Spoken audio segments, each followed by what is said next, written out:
Lightning split the dark sky above Titan Station as Ben Walsh wiped grease from his hands with an old rag.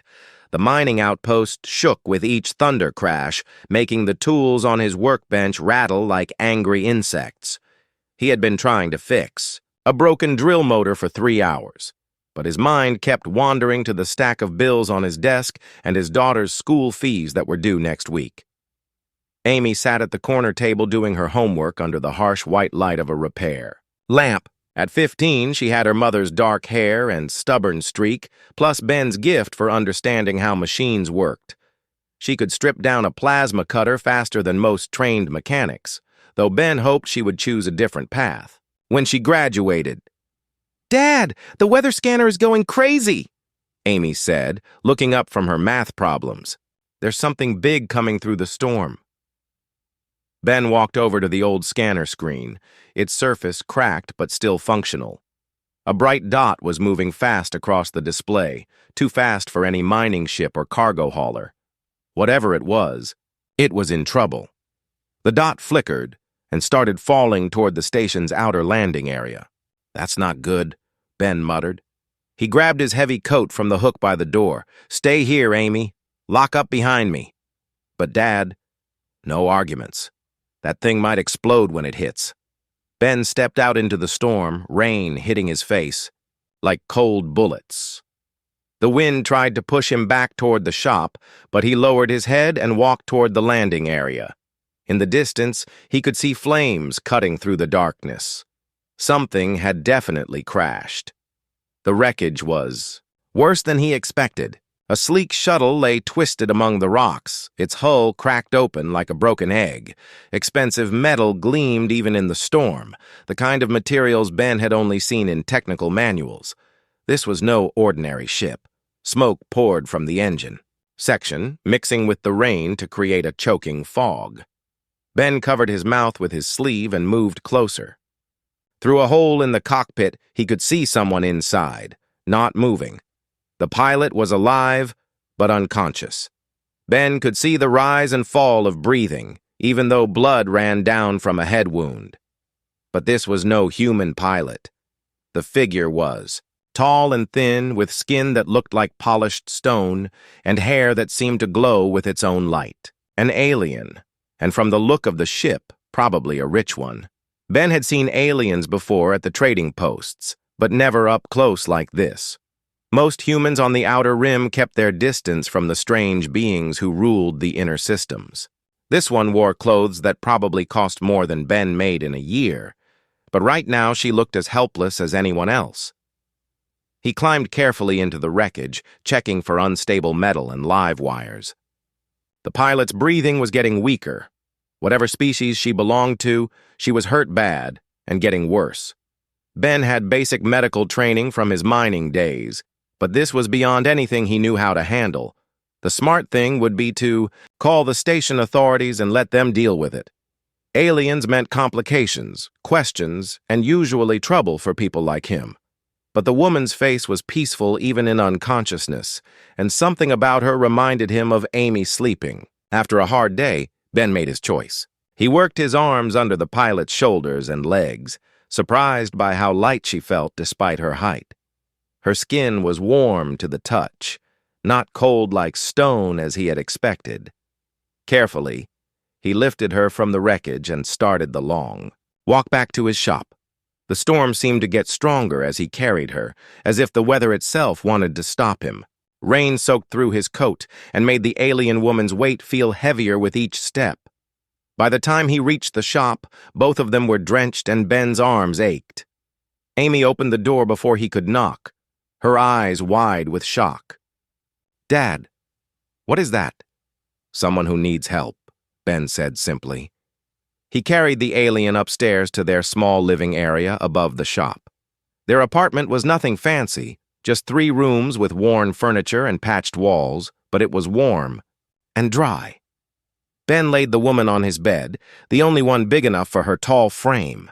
Her breathing was steadier now, but the head wound still bled freely. Amy appeared with their first aid kit, the same basic supplies they used for workshop accidents. "Is she going to be okay?" Amy asked. helping Ben clean the wound. "I don't know," Ben admitted. "I've never treated an alien before. Their biology might be completely different from ours." But as they worked, Ben noticed that the alien's body seemed familiar in important ways. Her pulse felt normal, her temperature seemed right, and the bleeding responded to pressure just like a human injury would. Whatever species she came from, they were not so different from humans after all. They worked in silence, cleaning cuts and checking for broken bones. The woman's clothes were made from materials Ben did not recognize, smooth and strong but surprisingly comfortable. Under the expensive fabric, she was bruised, but nothing seemed broken. As Ben finished bandaging the head wound, the woman's eyes opened. They were the color of deep space, dark purple with flecks of silver that seemed to move like distant stars. For a moment, she stared at Ben and Amy without speaking, confusion clear on her face. "You're safe," Ben said quietly. "You crashed in the storm. This is my home." The woman tried to sit up, winced, and lay back down. When she spoke, her voice was soft but clear. "You helped me?" "Of course," Amy said. "Dad helps everyone." The woman looked around the small room, taking in the simple furniture and old decorations. Her expression was strange, as if she had never seen anything like it before. "I am grateful." Ben brought her a glass of water and some pain pills from their medical kit. "What's your name?" The woman hesitated for a long moment, as if the question was more complicated than it should be. Finally, she said, "Lyra." "I'm Ben. This is my daughter. Amy, you should rest now. We'll figure out what to do about your ship tomorrow." Lyra nodded and closed her eyes, but Ben could tell she was not really sleeping. He and Amy went to the kitchen, leaving her alone to recover. Outside, the storm was finally beginning to pass, but Ben had a feeling that his quiet life was about to get much more complicated. 3 weeks had passed since Lyra arrived, and Ben's small apartment had somehow become home to the strange alien woman. She moved carefully at first, still healing from her injuries, but each day brought back more of her strength. What surprised Ben most was how easily she fit into their simple routine. Every morning, Ben would wake up on the couch where he had been sleeping since giving Lyra his bed. He would find her already awake, sitting by the window and watching the sunrise paint the rocky landscape in shades of orange and red. She seemed fascinated by things that Ben took for granted, like the way the light changed throughout the day, or how the mining crews moved across the distant hills. "Your world is beautiful," she said one morning as Ben made coffee with their old machine. Ben looked out at the harsh landscape, all rocks and dust and industrial machinery. "Beautiful isn't the word most people would use. Most people do not." "See clearly," Lyra replied. "There is beauty in honest work and simple living." Amy had taken to Lyra immediately, treating her like an older sister she had always wanted. After school, she would sit with the alien woman and teach her human games, from card tricks to old digital puzzles on their tablet. Lyra learned quickly, her fingers moving with surprising skill as she mastered each new challenge. "You're really smart," Amy said one afternoon as Lyra solved a complex puzzle in minutes. "Where did you learn to think so fast?" Lyra's expression grew distant. "I had many teachers when I was young. Perhaps too many." Ben noticed that Lyra never talked much about her past. When he asked about her home or family, she would change the subject or give vague answers that told him nothing. He assumed she was running from something, maybe debt or legal trouble. In the outer rim, most people had secrets they wanted to keep buried. What impressed Ben was how hard Lyra tried to help around the house. She could not cook their food without burning it, but she cleaned everything until it shone. She organized his tools with mathematical precision and helped Amy with homework subjects that Ben barely remembered from his own school days. One evening, Ben was working late on a broken mining hauler when Lyra came down to the shop. She watched him struggle with a damaged power coupling, her head tilted in concentration. The energy flow is blocked in the secondary circuit, she said quietly. Ben looked up, surprised. How do you know? The sound is wrong, and the heat pattern. She pointed to a section of the engine. There, where the metal discolors. Ben checked her suggestion and found she was right. A burned relay was causing the backup systems to overload. It was a problem that should have taken him hours to find, but Lyra had spotted it in minutes. You know machines, Ben said, replacing the broken part. I know many things, Lyra replied, but I am learning that knowledge and wisdom are not the same. They worked together after that, Lyra's keen eyes catching problems that Ben might have missed. She had an understanding of technology that went far beyond what any ordinary traveler should know, but Ben did not question her too closely. Everyone deserved privacy. What he could not understand was why someone with her obvious intelligence was content to stay in his tiny apartment, sleeping on his old bed and eating simple meals from the small kitchen. She acted like a person discovering something wonderful when all she had found was ordinary human life. Don't you have somewhere to be? Ben asked one night as they sat at the kitchen table after dinner. People looking for you? Lyra was quiet for a long moment. Perhaps, but I am not ready to be found. Are you in some kind of trouble? I am beginning to think I have been in trouble my whole life, she said. I just never realized it until now. Amy joined them at the table, her tablet in her hands. Lyra, want to watch a movie? I found an old one about space pirates. I would like that, Lyra said, and Ben saw her smile for the first time since she arrived. It transformed her face completely, making her look younger and somehow more human. They watched the ancient film together, Amy explaining the cultural references that Lyra did not understand. Ben found himself relaxing in a way he had not for years. After Amy's mother died, it had always been just the two of them against the world. Having another person in their small family, even temporarily, felt surprisingly good. Later that night, after Amy went to bed, Ben and Lyra sat on the small balcony outside the apartment.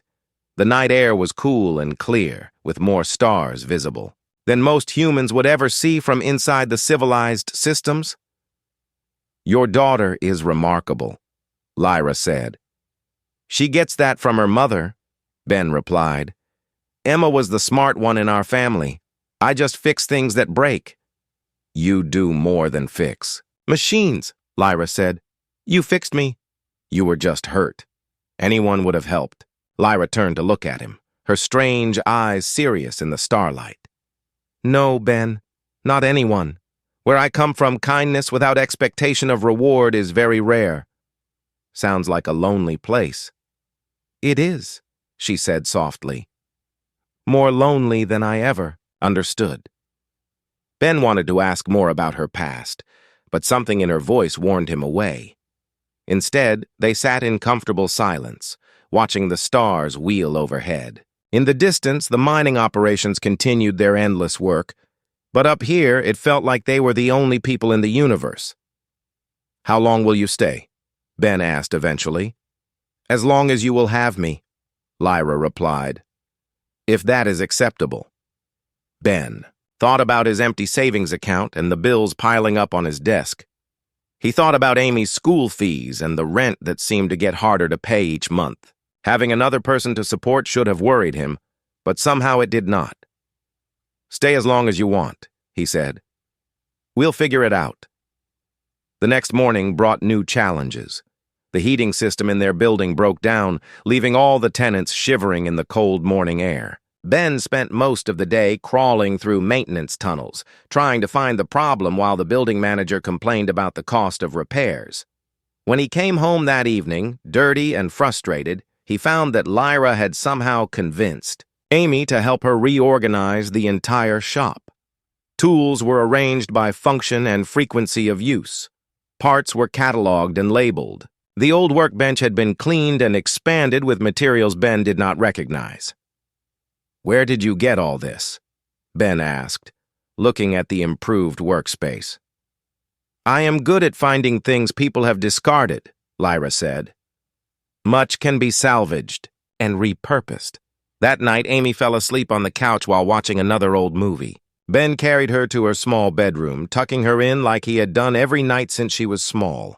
When he returned, Lyra was cleaning up the kitchen. You don't have to do that, Ben said. I want to help, Lyra replied. You work so hard, for so little. It does not seem fair.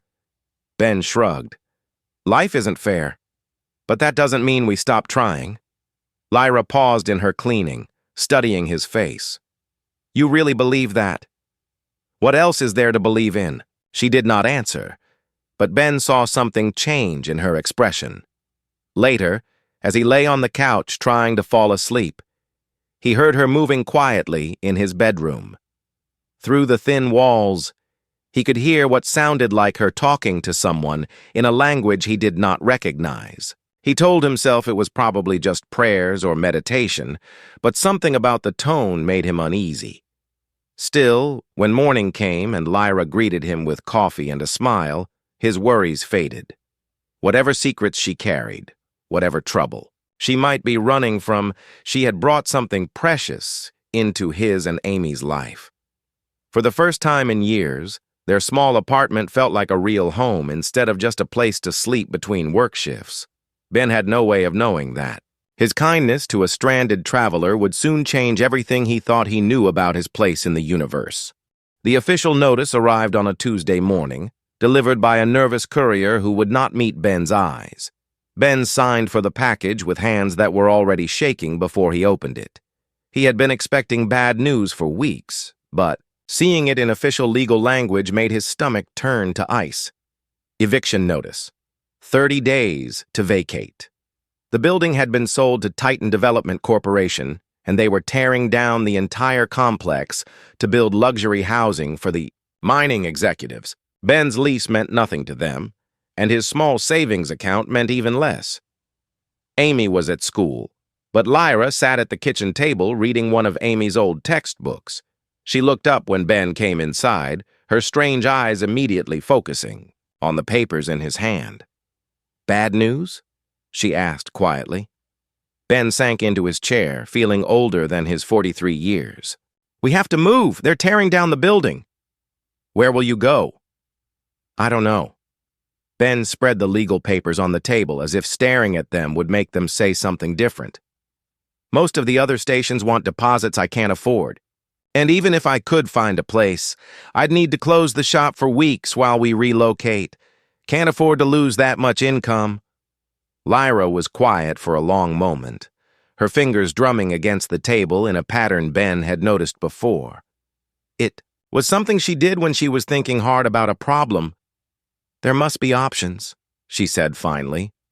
Ben laughed, but there was no humor in it.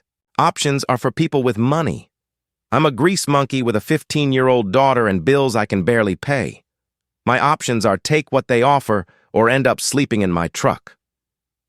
That night, Ben stood on the balcony staring out at the mining operations in the distance. The big corporations owned everything out here, from the rocks in the ground to the air people breathed. Workers like him were just tools to be used and discarded when something better came along. Dad? Amy's voice came from behind him. She had been quiet since he told her about the eviction, her usual cheerful energy replaced by worried silence. Yeah, kiddo? Are we going to be okay?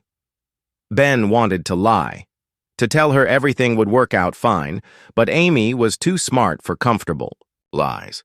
I don't know. But whatever happens, we'll face it together.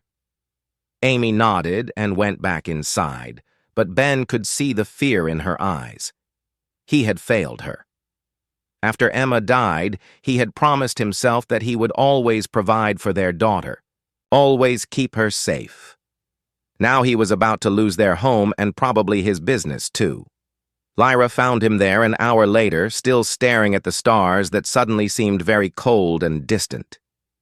You blame yourself, she said. Not a question, but a statement. I should have saved more money, should have seen this coming. You work harder than anyone I have ever known. You care for your daughter with complete devotion. If there is blame here, It does not belong to you. Ben turned to look at her. In the past month, Lyra had become so familiar that he sometimes forgot how strange she was, how she moved with perfect balance and spoke with careful precision. Now, in the starlight, she looked alien again, like something from a dream. Easy to say when you don't have a kid depending on you. Is it? Lyra's voice carried an odd note. How do you know what I understand about responsibility? Before Ben could answer, she went back inside, leaving him alone with his fears. Over the next few days, Ben threw himself into finding a solution. He called every contact he had, searched every job board, even considered moving Amy to one of the inner system schools where she could live in a dormitory. Nothing worked. The outer rim was harsh, and it did not forgive weakness. Amy tried to help by researching scholarship programs on their old tablet, but they both knew she was still 2 years away from graduation. Ben needed solutions now, not promises of future opportunities. Lyra watched their growing desperation with something that looked like physical pain. She offered to get a job herself, but Ben refused. She was still recovering from her injuries. And besides, what could someone with her background do on a mining station? I have resources, she said one evening as Ben calculated their dwindling finances for the 100th time. We've been over this. I can't take charity. It would not be. Charity! Lyra, you don't understand. I can't even pay you back what I owe for food and medicine. Taking more money would just be stealing. She fell silent, but Ben saw her hands clench into fists.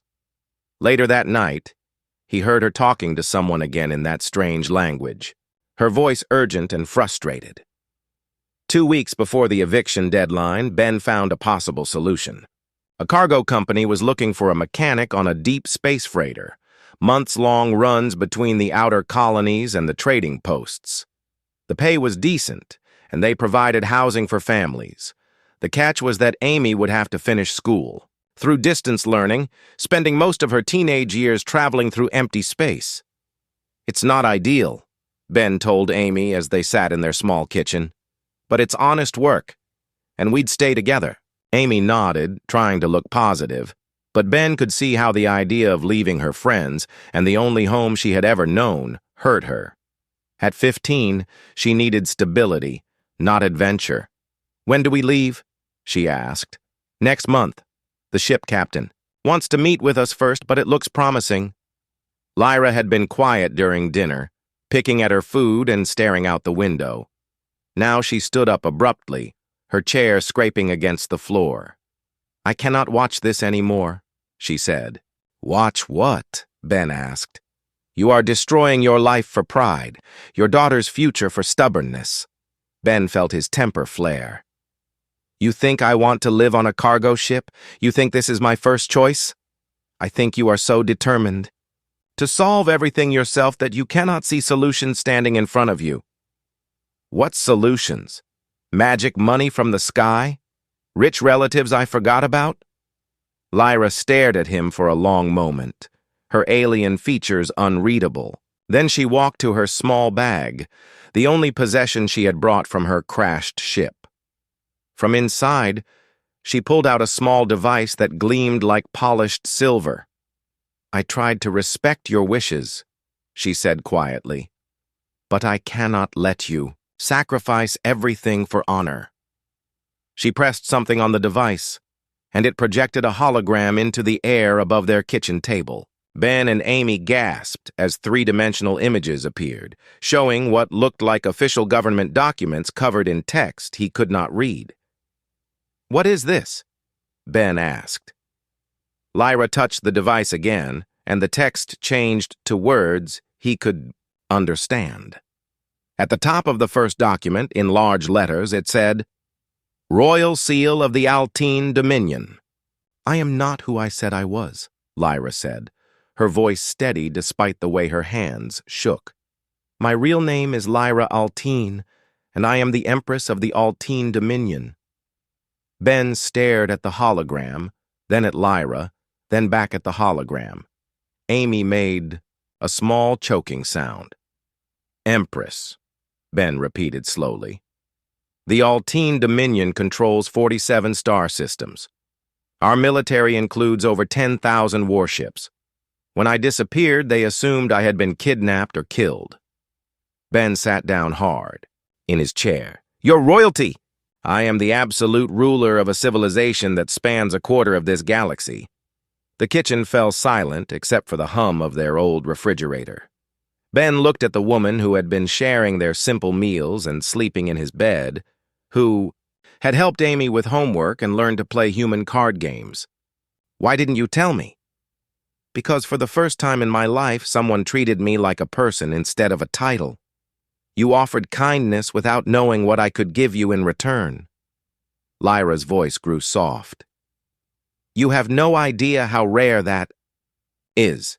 Amy found her voice first. So you're like, super rich? Despite everything, Lyra smiled.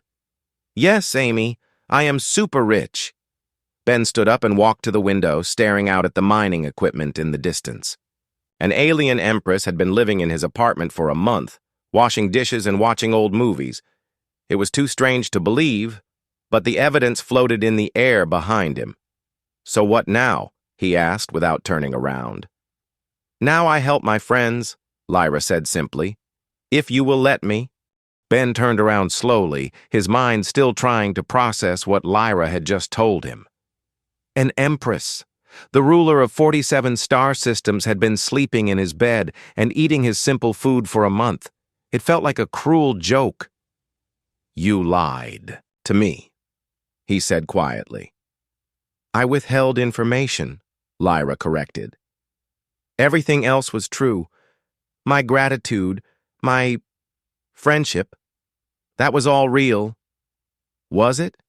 Or were you just amusing yourself, seeing how the simple humans live? The hurt that flashed across Lyra's face looked genuine, but Ben no longer trusted his ability to read her. How could he? He was a mechanic who fixed broken engines, and she commanded fleets that could destroy entire worlds. Amy looked between them, confusion and excitement warring on her face. Dad, she wants to help us. Help us what? Buy us like pets? Set us up. In some nice cage where we can entertain her when she's bored? Ben. Lyra's voice was firm but not angry. May I show you something else? She touched her device again, and the hologram changed. Now it displayed what looked like mining surveys and geological reports, all marked with the same official seals as her identity documents. What am I looking at? Ben asked. Land ownership records for this system. I had my people research the situation after you received the eviction notice. Lyra pointed to a section of the display. This is interesting. Do you recognize these coordinates? Ben studied the numbers and felt a chill run down his spine. Those are my father's old mining claims. Claims he left to you when he died. Worthless rock in the middle of nowhere. I never even bothered to visit them. Ben shook his head. Dad spent his whole life chasing dreams in asteroid fields. All he ever found was debt. Your father was a better prospector than he knew. Lyra manipulated the display, and new information appeared. My geological surveys show massive deposits of quantum crystals throughout those asteroids, some of the purest samples we have ever discovered. Ben stared at the display. Quantum crystals? Amy leaned forward, her eyes wide. Those are worth a fortune. They're used in faster-than-light drives. More than a fortune, Lyra said quietly. Ben, you own the largest known deposits of quantum crystals in this galaxy. You are potentially the wealthiest individual in known space. The kitchen seemed to tilt around Ben. He gripped the back of his chair, trying to make sense of what he was hearing. That's impossible. Dad died broke. I remember the bills. Because he never found the main deposits. He was mining the edges, the scattered fragments. The real treasure is deeper in the asteroid field, in places his equipment could not reach. Ben sat down hard, his legs suddenly weak. You're saying I'm rich? I am saying you control resources that every major civilization in the galaxy desperately needs. The All-Teen Dominion alone would pay trillions of credits for exclusive mining rights. Amy grabbed Ben's arm. Dad, do you know what this means? We don't have to move. We don't have to live on a cargo ship. We can afford anything. But Ben was shaking his head. No, this is too convenient, too perfect. He looked up at Lyra with suspicion. How do I know any of this is real? How do I know you're not lying about the crystals too? Pain flashed across Lyra's face again, but she nodded as if she had expected the question. Because I brought witnesses. She touched her device one more time and spoke a few words in that strange language Ben had heard her use before. A minute. Later, the lights in the apartment flickered as something large passed overhead. Ben rushed to the window and looked up to see a sleek ship descending through the clouds. It was nothing like the crashed shuttle Lyra had arrived in.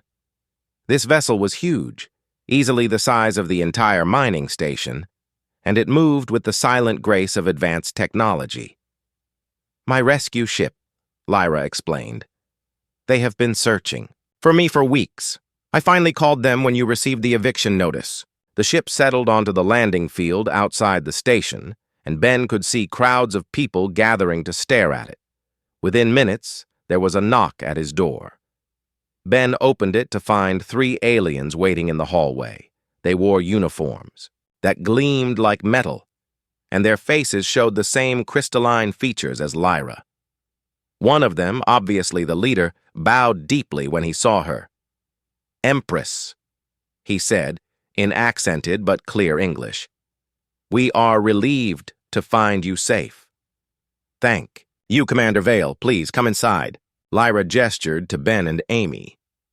These are my friends, Ben Walsh and his daughter Amy. Commander Vale studied Ben with eyes like polished stones. The human who sheltered our Empress. I didn't know she was an Empress, Ben said stiffly. That makes your kindness even more remarkable.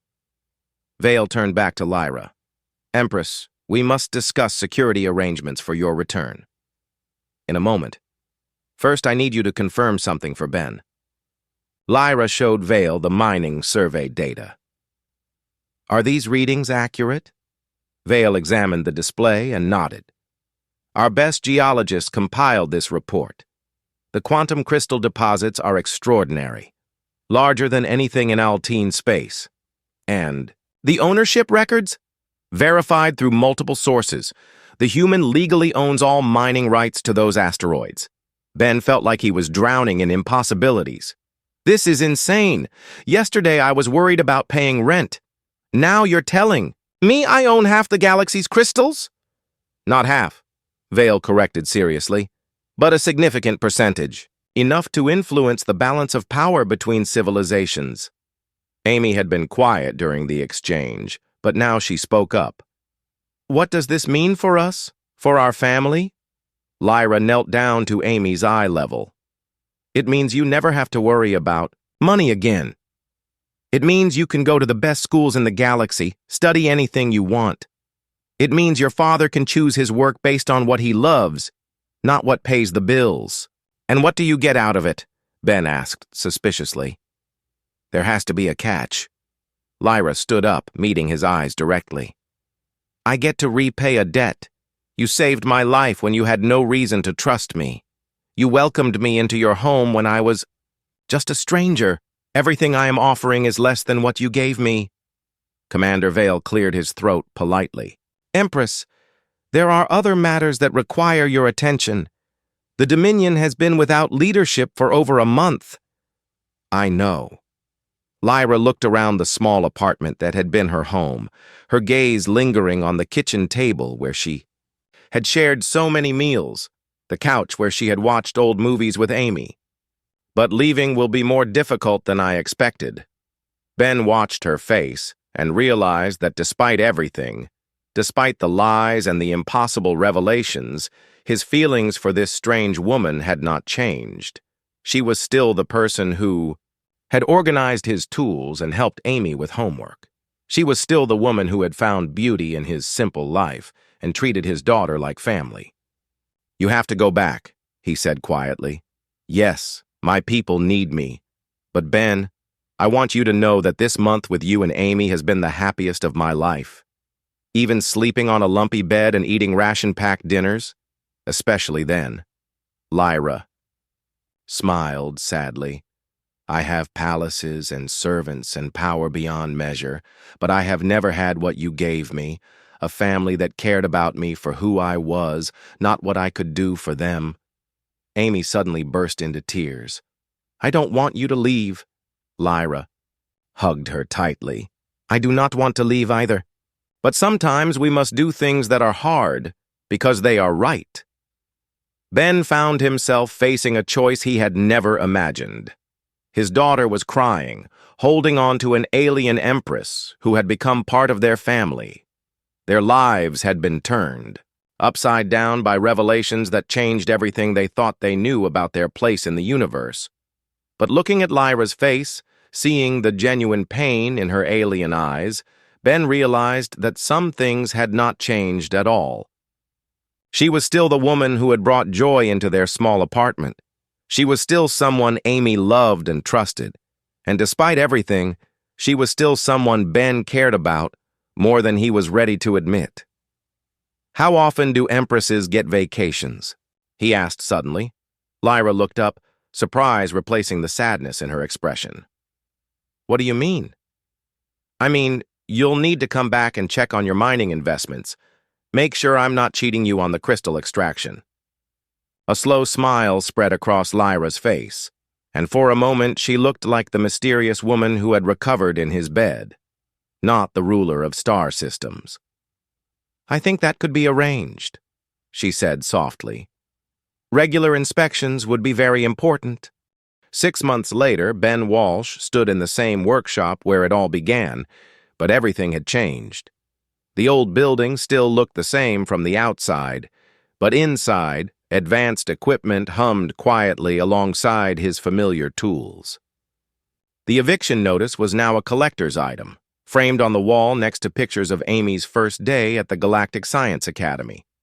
Ben wiped his hands on a rag and looked out the window at the transformation taking place across Titan Station.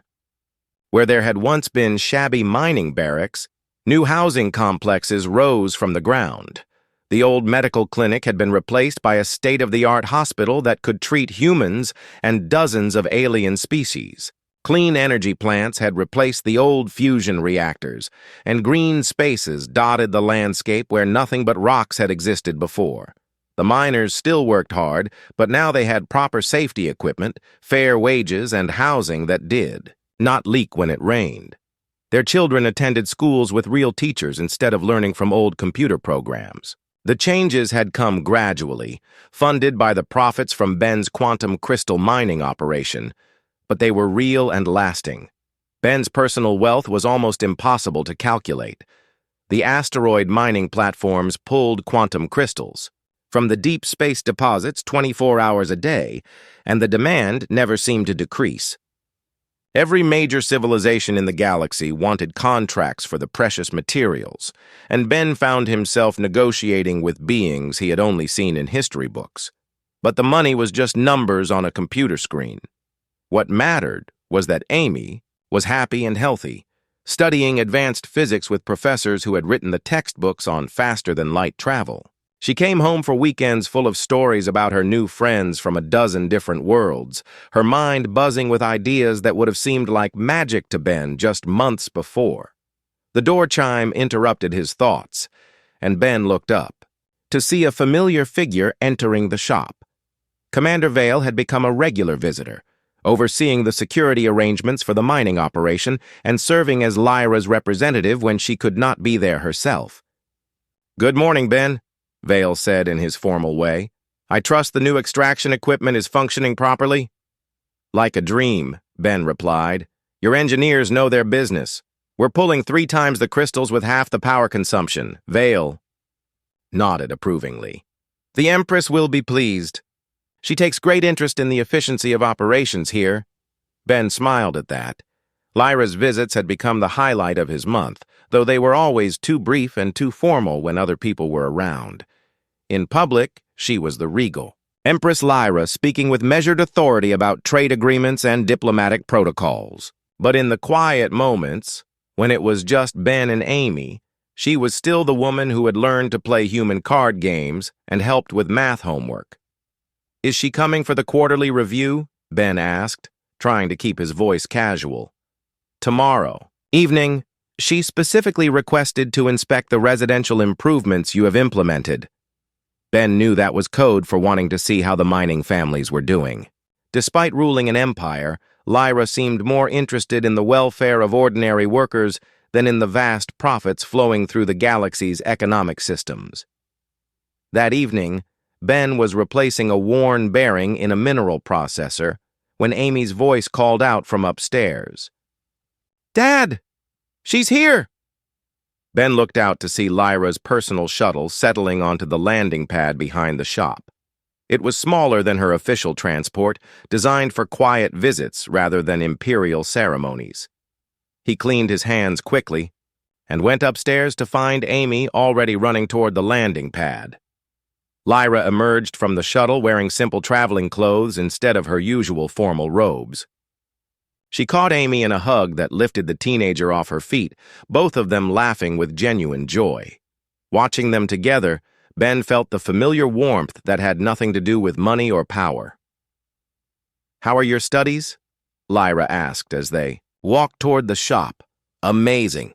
Professor Grant says I have a natural talent for quantum mechanics, and Lisa from Centauri Prime is teaching me to speak Galactic Standard without an accent."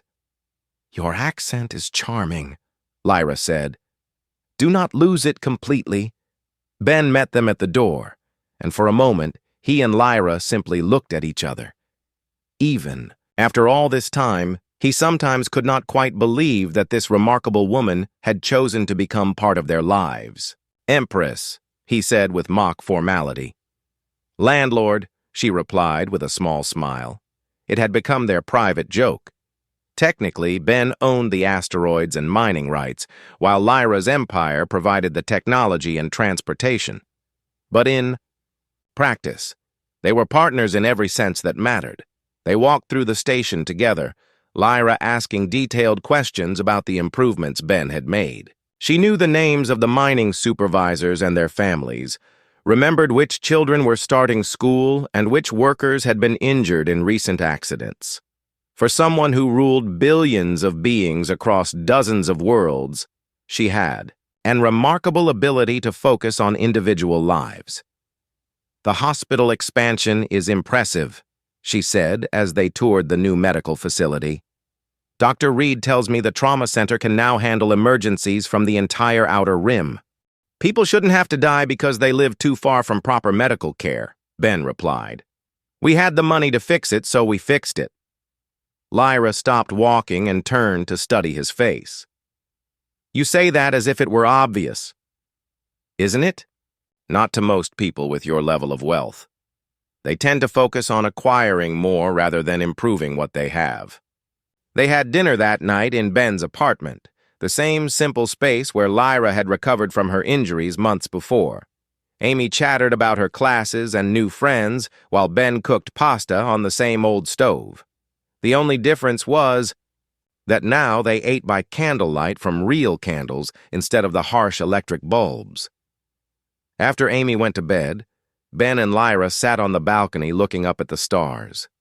The view had not changed, but now Ben knew that some of those distant lights were worlds where his quantum crystals powered the ships that connected civilizations across the galaxy.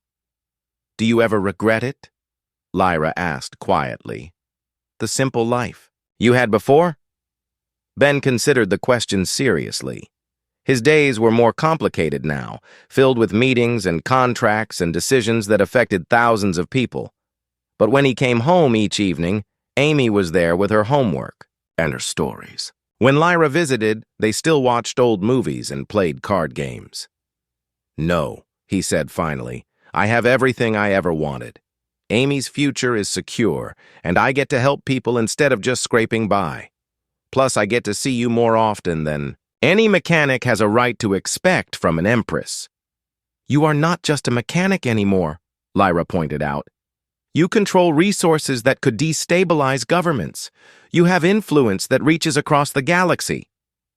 I'm still a guy who fixes things. The things are just bigger now. Lyra laughed, a sound that still surprised Ben with its genuine warmth. That may be the most accurate description of galactic politics I have ever heard. They sat in comfortable silence for a while, watching the mining operations continue their work in the distance. The automated systems never stopped, pulling wealth from the asteroids that would fund improvements across human space and beyond.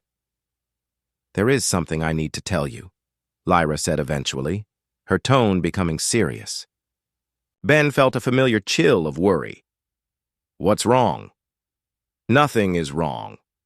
But the Galactic Council has been asking questions about our arrangement here. Some of the other civilizations are concerned about humans having so much control over quantum, crystal supplies. Are we in danger? Not danger exactly, but there is pressure for more formal agreements, treaties and trade compacts that would regulate crystal distribution." Ben frowned. "What does that mean for us?" "It means that what we have built here, this partnership between your resources and my technology, needs to be made official.